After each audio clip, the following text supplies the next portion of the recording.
मधुबन के बाबा, मधुबन के बाबा मुरली वाले, आपका क्या कहना,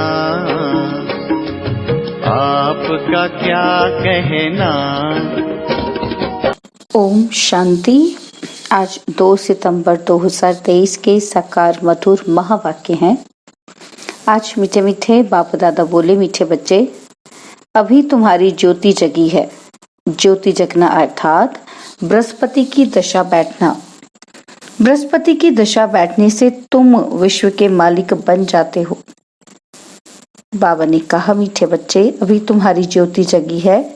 ज्योति जगना अर्थात बृहस्पति की दशा बैठना।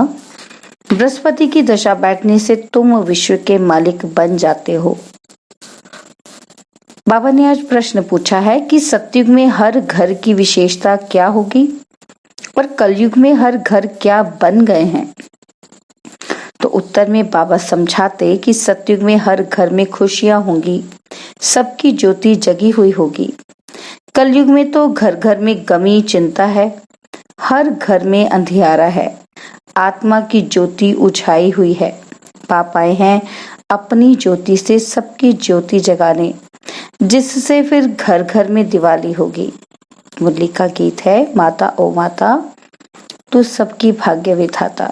ओम शांति। बच्चों ने माँ की महिमा सुनी। यूं वास्तव में उपमा तो एक की ही होती है। माँ को भी जगत अम्बा बनाने वाला, जन्म देने वाला फिर भी कोई और है। ऐसी माँ को भी जन्म किसने दिया? कहेंगे पतित पावन परमपिता परमात्मा शिव ने दिया। फिर भी महिमा हो जाती है एक ही ज्ञान सागर पतित पावन परमपिता परमात्मा शिव की। वह बैठ बच्चों को अपना और अपनी रचना के आदि मध्य अंत का और पतितों को पावन बनाने का राज समझाते हैं। यह तो बच्चे समझ गए हैं कि इस समय पतित राज्य है, जिसको रावण राज्य कहा जाता है। अभी दशहरा आता है ना, यह तो समझाया गया है कि यह सब अंधश्रद्धा के उत्सव हैं।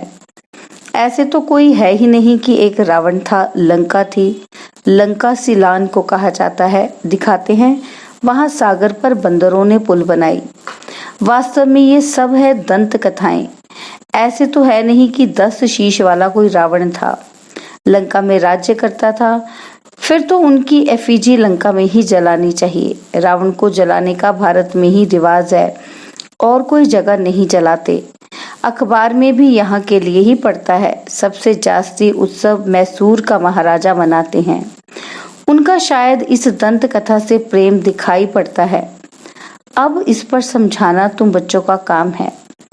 एफिजी तो दुश्मन का बनाकर जलाया जाता है, जैसे आगे हिट एफिजी बनाकर जलाते थे। दुश्मन तो बहुतों के होते हैं। अब रावण किसका दुश्मन था? भारतवासियों का दुश्मन था। परंतु दुश्मन को भी एक बार जलाया जाता है। ऐसे तो कोई भी नहीं करते जो हर वर्ष दुश्मन का एफिजी बनाकर जलाते।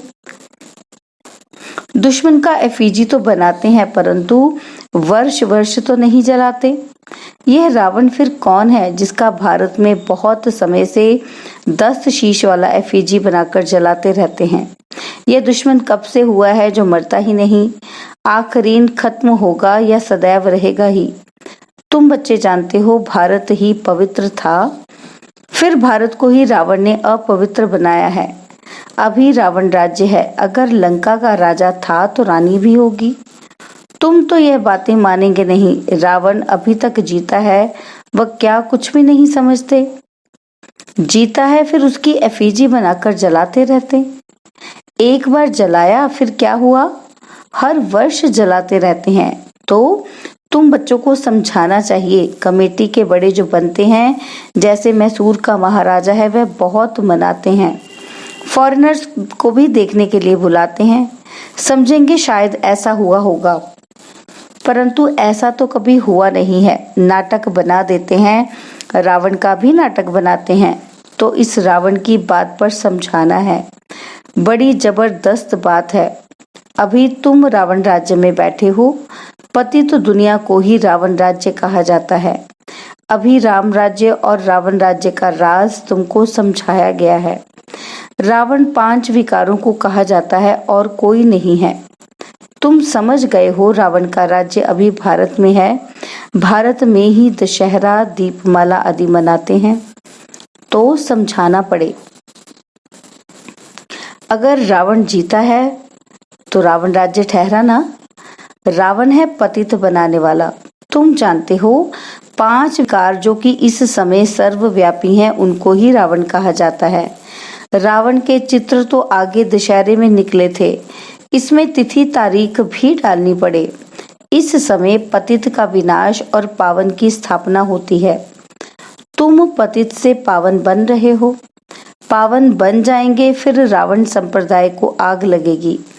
रावण खत्म हो जाएगा, फिर सतयुग में कोई एफिजी नहीं बनानी पड़ेगी। सब पावन बन जाएंगे। आत्मा में सतो प्रधानता की जब ताकत थी तो जागती ज्योत थी। पतित बनने से वह ज्योत उझा गई है। आत्मा ही पतित बनी है, उड़ने की ताकत नहीं है। 5 विकारों से आत्मा आयरन एज्ड बन गई है, यह जरूर समझाना है। आत्मा को जागृत करने वाला एक बाप है। ये तो सब कहते हैं कि ज्योति स्वरूप परम पिता परमात्मा आएगा। अब ज्योति स्वरूप तो तुम आत्मा भी हो, परमपिता परमात्मा भी ज्योति स्वरूप हैं। तुम्हारी आत्मा की ज्योति बुझ गई है, बाकी जाकर जरा सी रही है। मनुष्य मरते हैं तो दिन रात उनका दीवा जलाते हैं। दीवे की बहुत संभाल करते हैं। घृत खत्म हो जाता है, फिर और डालते हैं। आत्माओं का भी ऐसे है। बाप आकर सबकी ज्ञान से ज्योति जगाते हैं। ज्योति जगी हुई कितना समय चलती है? वह तो रात को जलाते हैं, फिर घृत डालते जाते हैं। तुम्हारी अब ज्योति जग रही है। जगते जगते फिर जग ही जाएगी। ज्योति बुझने में 5000 वर्ष लगता है, फिर बाप आकर घृत डालते हैं। तुम्हारी अब ज्योति जगी है, फिर धीरे धीरे कला कम होती जाएगी। ज्योति उझाई जाएगी। तुम जानते हो अभी हमारी ज्योति जगती है, फिर सतयुग में घर घर में सोचरा होगा। भारत की ही बात है तो घर घर में अंधियारा है, खुशी है ही नहीं। तुम जानते हो सतयुग त्रेता में हम बहुत खुश थे और खुशी मनाते थे। सभी की ज्योति जगी हुई रहती है, फिर थोड़ी थोड़ी कमती होती जाती है। इस समय तो बिल्कुल उझाई हुई है, खाद पड़ी हुई है। बाप आकर फिर ज्ञान का घृत डालते हैं, जिससे तुम फिर जागती ज्योत बन जाते हो। तुम्हारे ज्ञान चक्षु खुल जाते हैं। तुम जानते हो अभी हमारी सारी काया खलास हो गई है। राहु का ग्रहण लग गया है। तुमको काला होने में कितना समय लगता है?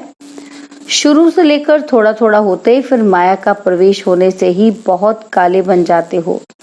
अभी तुम्हारे ऊपर राहु की दशा है, सबसे कड़ी है राहु की दशा।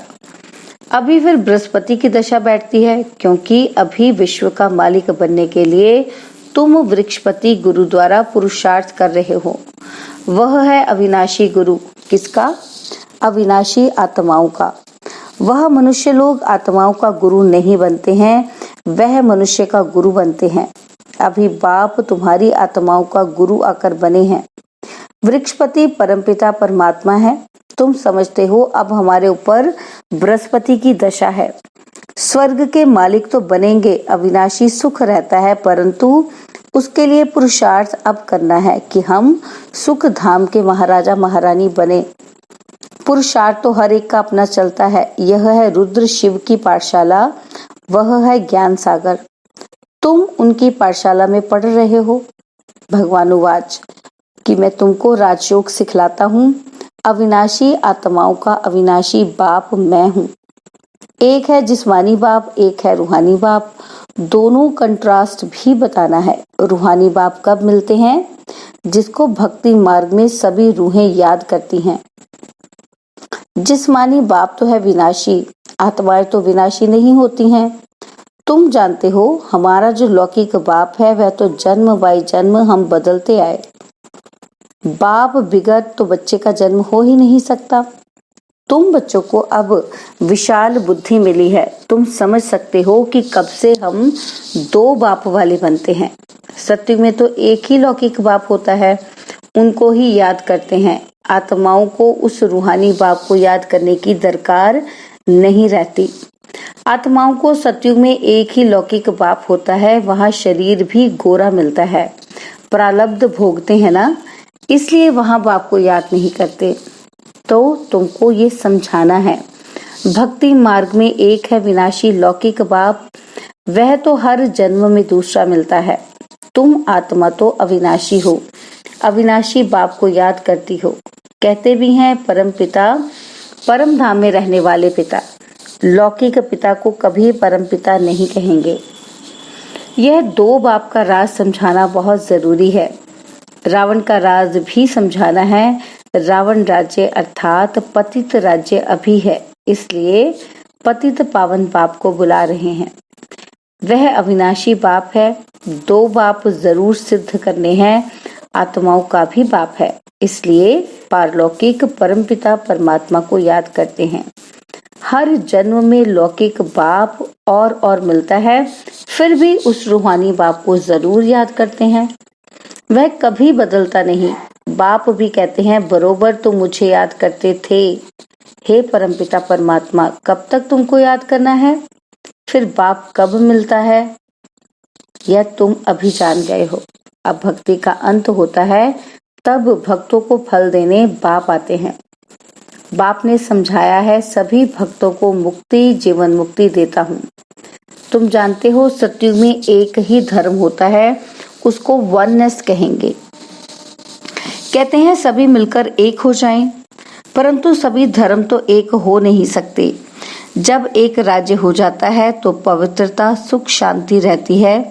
भारत में राम राज्य था जरूर, अभी यह रावण राज्य है, इसलिए रावण को जलाते रहते हैं। तो दो बाप का राज समझाने से झट समझ जाएंगे। अविनाशी बाप तो जरूर है, नई दुनिया रचने वाला बाप ही है। नई दुनिया में बरोबर देवी देवताएं ही थे, फिर वही दुनिया नई से पुरानी होती है। नई दुनिया में कितने जन्म लेते, पुरानी दुनिया में कितने जन्म लेते, यह तुम जानते हो। ऐसे भी नहीं कि 84 जन्मों के आधा होने चाहिए। 42 जन्म पुरानी दुनिया में, 42 जन्म नई दुनिया में नहीं। भारतवासियों की आयु पहले 100 वर्ष, 125 वर्ष थी, अभी तो 40-50 वर्ष भी मुश्किल चलती है, तो आधा आधा हो ना सके। 84 जन्मों का हिसाब तो चाहिए ना। बाप कहते हैं तुम्हारा 84 जन्मों का चक्र अब पूरा हुआ, तुम नहीं जानते हो, हम समझाते हैं।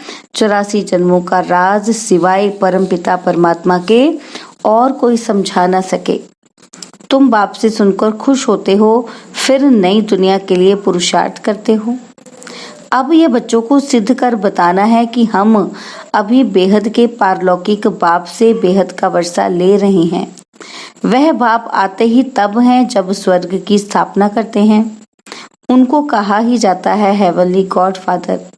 जब नए घर की स्थापना होती है तब पुराने घर को तोड़ा जाता है। लिखा हुआ भी है स्थापना फिर विनाश। स्थापना जब पूरी हो जाएगी तब विनाश होगा। स्थापना करने वाला है परमपिता परमात्मा इस ब्रह्मा द्वारा। यह भी बाबा ने समझाया है। सूक्ष्म वतनवासी को तो प्रजापिता नहीं कहेंगे, वहां प्रजा होती नहीं, तो जरूर प्रजापिता ब्रह्मा यहाँ होगा, वही फिर अव्यक्त संपूर्ण बनेगा। वह तो है अव्यक्त, जरूर व्यक्त भी चाहिए जो फिर अव्यक्त होना है। दोनों अभी दिखाई पड़ते हैं। प्रजापिता ब्रह्मा यहाँ भी है, सूक्ष्म वतन में भी है। प्रजापिता तो यहाँ चाहिए, जरूर प्रजापिता ब्रह्मा के बच्चे भी यहाँ ही हैं। प्रदर्शनी में दो बाप का राज समझाना है। कायदा तो है एक एक को अलग अलग समझाया जाता है। अब वहाँ किसको कैसे समझाएंगे? समझाने के लिए तो एकांत चाहिए। वहाँ तो बहुत हंगामा होता है, यहाँ तो तुमको 1-1.5 घंटा लग जाता है समझाने में। वहाँ इतनी भीड़ में तो समझाना बड़ा मुश्किल हो जाएगा। अनेक प्रकार के धर्म वाले हैं, कोई क्या कहेंगे कोई क्या। चुप कर तो बैठेंगे नहीं। तुम सुनाएंगे एक लौकिक जिस्मानी बाप है, दूसरा पारलौकिक रूहानी बाप है। वह है परमपिता परमात्मा। अब ब्रह्मा द्वारा स्थापना कर रहे हैं स्वर्ग की। नरक का विनाश भी सामने खड़ा है। महाभारी लड़ाई है ना, बरोबर यह राजयोग भी है। राजाई प्राप्त करने की गीता पाठशाला है। भगवानुवाच सभी की दो बाप है। श्री कृष्ण को सभी आत्माओं का बाप नहीं कहेंगे।